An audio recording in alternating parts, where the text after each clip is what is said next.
বা ইয়াৰ ডিজাইন চাওক, ইয়াৰ ডিজাইন। এইফালে এইফালে এই ঘৰত নাথাকে দেই, ই ঘৰৰ পৰা পলাই আহি দিয়ে। এইফালে এইফালে চাওক, ইয়াৰ ডিজাইন চাওক, ডিজাইন চাওক।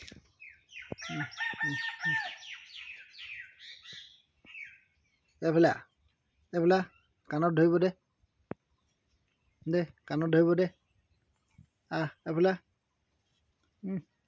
অকল ইয়াৰ ডিজাইন, ইয়াক কাণত ধৰিব লাগিব এনেকৈ যে, ইয়াক কাণত ধৰি কাণ পকাব লাগিব। ঘৰত নাথাকে এতিয়া, ইয়াত ডিজাইন দেখুৱাই আছে, প্ৰেক্টিচ দেখুৱাই আছে। কি এতিয়া প্ৰেক্টিচ দেখুৱাই আছ? কি দেখুৱাই আছ? এইজনী ভনীয়েকৰ লগত থাকে, এইজনী ভনীয়েকক লৈ আনিলে বেলেগলৈ, এতিয়া ইও আহি পিনে ইয়াতে থাকে।